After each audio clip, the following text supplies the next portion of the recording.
So here's a real direct question for you.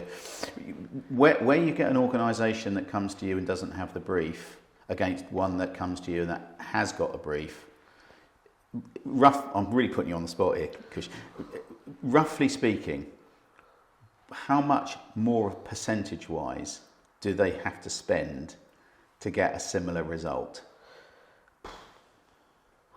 For a company that doesn't have a brief? Yeah, so how much more does that company that doesn't have a brief have to spend in terms of percentage-wise to the one that comes to you with a brief and actually you can get on with it? And I reckon 100%. So if we were to run a 3-month campaign for the company... I thought you were going to say 40. No, I reckon 100. 100, so basically you get double your bang for your buck if you come to an organisation like you with a brief, get you involved rather than no brief, and you have to try and work it out as you go along. Exactly that. Okay, that's... Because if we think about it, let's say we run a 3-month campaign for a company with a brief, they've put deal stages in place, we may use HubSpot, we may use Salesforce on behalf of them. Yep. We know when we make that other touch brands point... are available. Yeah, of course. We can move them to the next deal stage. Okay, and now we're in tune with their marketing manager, so now that marketing manager knows they have to get one of their marketing assistants to do the next touch point, which can be a mail shot. Yep. Now, by the time we make that second call or second contact with them, they've had 5 touch points, but we're all aware of that, we're all singing from the same hymn sheet. To get that same result in 3 months from a company that comes with nothing, you're looking at 6 months. Look at double the time. Yeah, that's if you're lucky. That's an interesting metric. Kaush, I think one of the things in this episode that I really want to try and tease out of you is let's talk to the audience about what the engagement model looks like. Yeah, people that have done it before, maybe done it wrong. We talked about that a little bit before. Yeah. People that have done it wrong.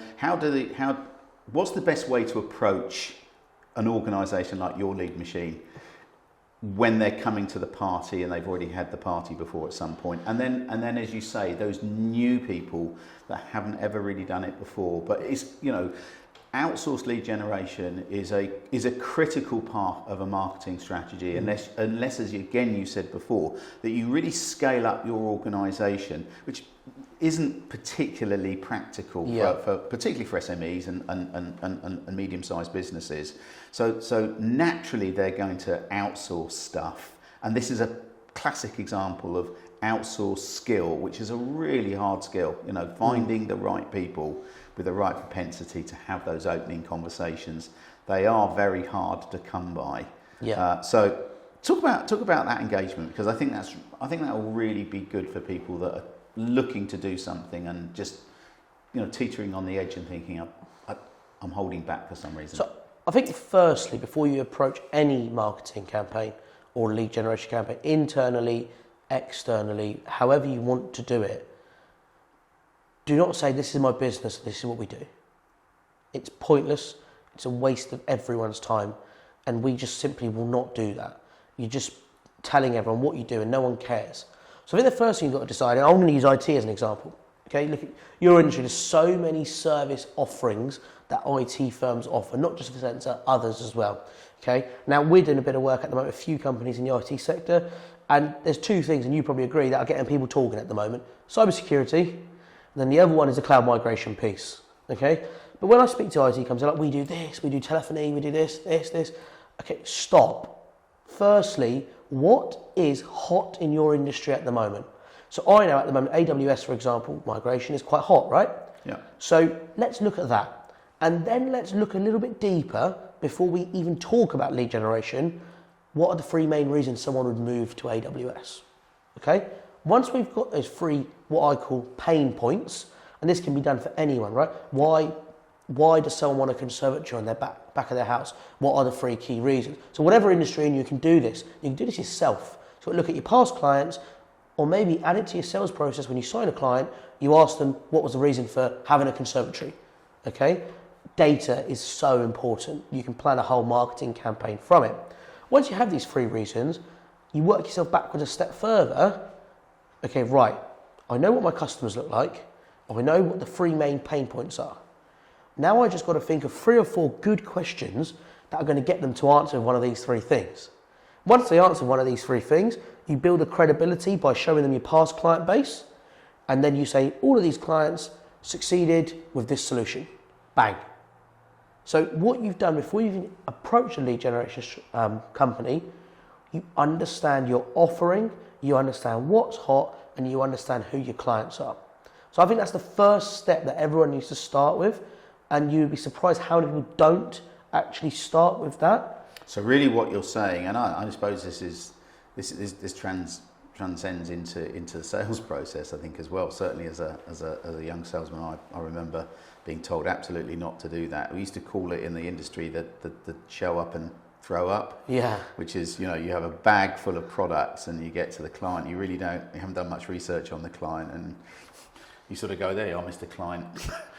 what in there takes your fancy, which is not a particularly great way. And so really actually what you've done is you just endorsed that, but particularly in the lead generation. Yeah. So focus on something, although it naturally doesn't feel like you're paying money to an outsourced company to find you leads, and there's a natural propensity to go find me any lead. Exactly. And here are all the products. Actually, what you're really saying here is focus down on some specific points and point us at those things, because actually what you're going to get is a bigger bang for your buck. Because our job is to find a need. We are specialists at finding a need. We are not specialists at plugging 60 different industries. Otherwise, Steve, I'd have 60 different companies, wouldn't I? Yeah. In each industry, I'd have a different company. Yeah. What we are good at, and what lead generation companies are really good at, are finding a need. So I think one of the things that's interesting that you picked up is, people try and pitch the solution. And you talked about having these 3 points, where you're actually, first of all engaging, and then you're actually talking a little bit about what the proposition might be, and you're gaining some trust with the case studies and things like that. And it's impossible for you to go down into the product detail. That would be madness. I mean, I've been in IT all of my life, and I'm still learning, and I don't know everything about everything, and so therefore trying to impart enough knowledge for you to be able to then not lose credibility. And I think actually, if we talk about IT, for that, if there's one, I'm sure it's in lots of other sectors as well, but certainly IT, is if you then go down talking about something which is completely incorrect or completely off message, then the person you're talking to is going to disengage with you immediately, because trust is going to be completely and utterly broken. So I think you're absolutely right in terms of that respect. Marketing's quite simple, and so is lead generating, in my opinion. Okay, you can tell who's not very good at it because they pitch solution. Okay, and this is where you separate the qualified to they've just been chucked on the phones. Okay, what it should be, you begin with finding the pain. You then tell your client what their after feelings will be after working with you. So terms such as, after working with us, our clients feel. So let's take IT. On the surface of it, it's a cost. Absolutely. Okay? If you actually look back and you monetize those 36 hours a month that they are spending with you, and let's say they're spending those 36 hours a month on 7 sales meetings, they're converting 3 of the sales meetings, okay, you might be giving us $5,000 a month, but you're billing 20 grand back for those hours, right? Yeah. So let's look at the pains, let's look at the afters. Yeah. Tell your prospect, after working with us, how are you going to feel? Emotion and logic. So not just logic, not just investment, but emotionally. Yeah, it's important. Customer service rates will be higher. We'll come back to your queries within 24 hours. But you don't want to target it at them. You want to just tell them, after working with us, our clients say this, our clients feel this. If you do the pain and the afters correctly, and the lead is generated in that stage, the solution, when the sales individual goes and sits the meeting, it's just a wrap up. You've already got the reason they're talking to you. They already understand why they need to use your company instead of someone else's. You pitch a solution, do your research, make sure it fits their price point and what they need. Don't overquote it. It's going to be an easy sell.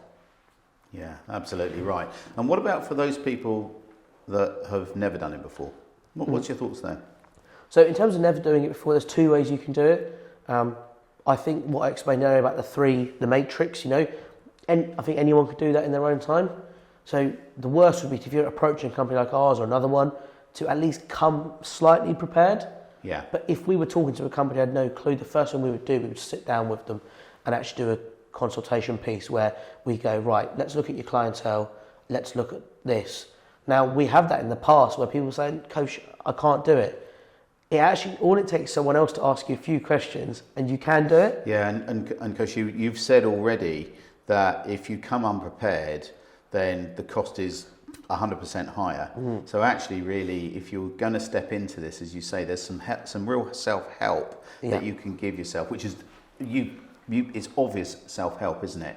Yeah. What's the customer base you're looking at? Okay. What's the marketplace that you want to get into? What do you think your basic proposition might be? Yeah. Those things. If you come to a meeting with your lead machine and have that sort of framework, you're much further up the track, aren't you? Yeah. To be able to, as you say, together solutionize something that's going to work for that client that's never done lead generation. And I think it's before. the transparency piece. So if you come to us for a consultation, we don't charge you for that. No. Because it's a value add. Now, if you don't come back to us and use us, that's fine. But we've worked out from the years we've been trading that it's not just you, it's who you know. And 9 times out of 10, once we add that value to them in the consultation piece, they come back. Absolutely right. But even then, even if they go somewhere else, mad that they should be to do that. Of course, is that they've still got to do some of that work, because that consultation piece, there'll be some homework for them as well as there's some homework for you. Yeah. Okay. So actually, again, it comes back to that silver bullet, doesn't it? Is that they can't just come in and offload the problem on you. That's the very worst thing that they can do. Yeah, I think even if they do go somewhere else, you'd be surprised how many then come back. Yeah. It's quite interesting. Yeah. And just on that basis, people don't like lead generation companies because they think the results aren't good. What I think lead generation companies don't do enough of, they don't take their time to prepare a campaign.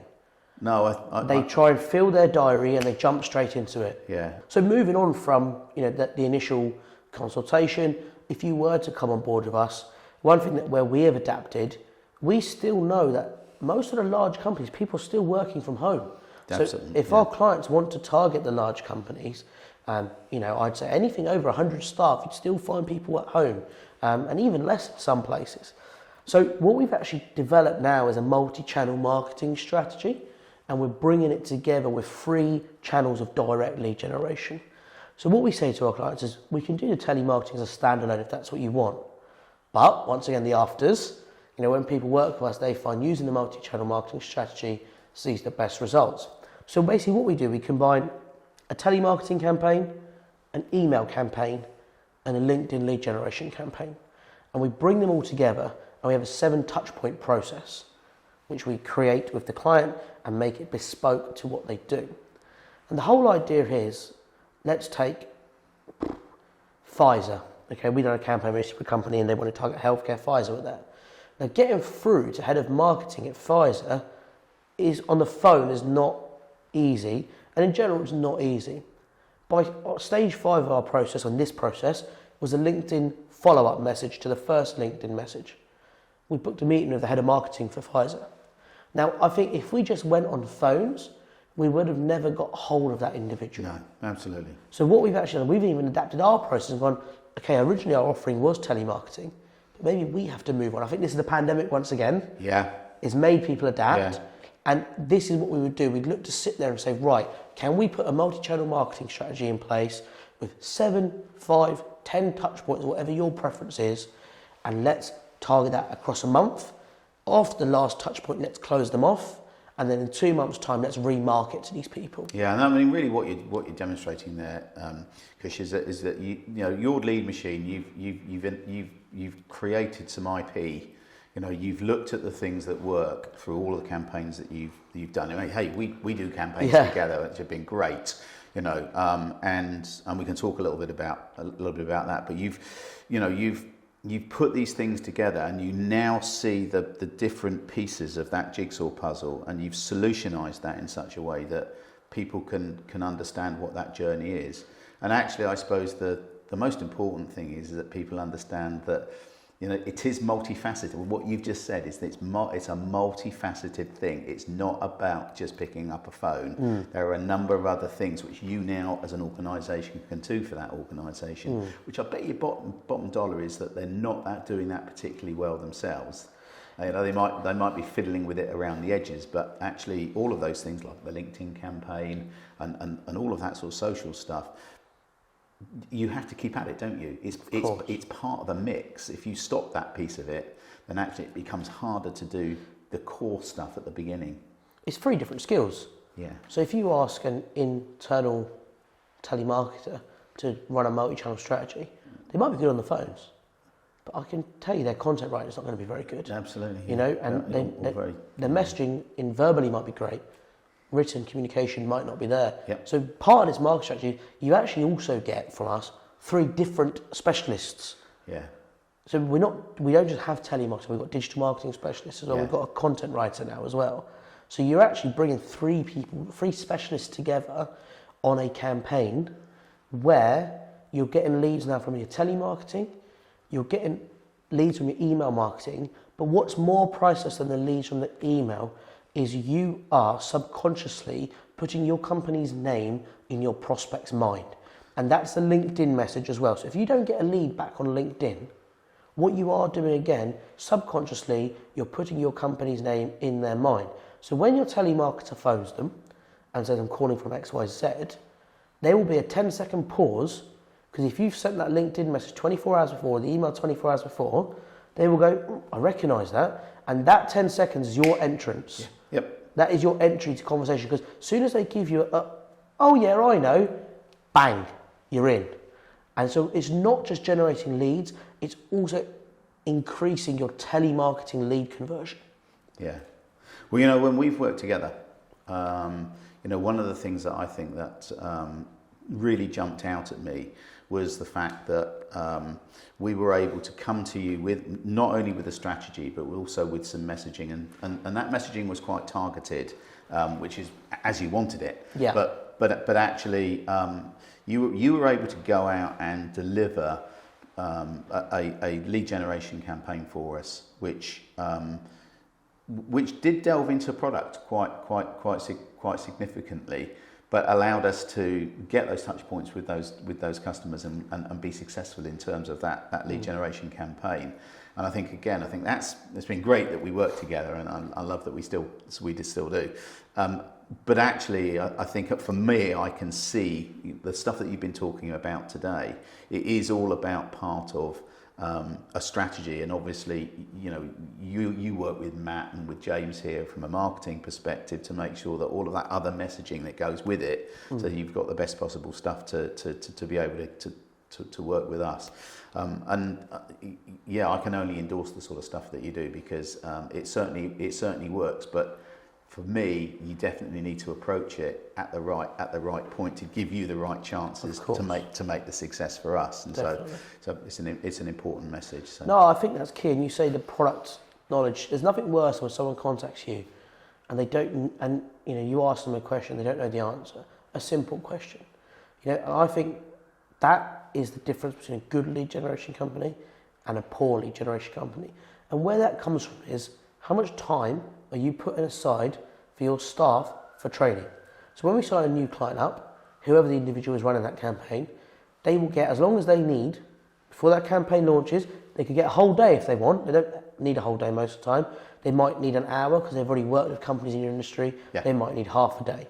But we will sit down with them until they are at a point of a marketing executive in that business. Now, if someone asks a more technical question, that's when they're showing an interest, showing a need. At that point, it's about honesty, right? Yeah. Look, I'm a marketing executive here, don't quite know the answer. What I can do is book a call with my manager who will discuss this further. Yeah, absolutely right. Yeah. That's good. Listen, it's been really very useful, so thank you very much for your time today. No, it's absolutely fine. And I think, you know, people that are watching this that have never done this before, look, get in touch with you guys at Your Lead Machine, because they're a great bunch of people and they certainly have helped us in the past. Brilliant. Appreciate it, Steve. Cheers for having me. Thank you, mate.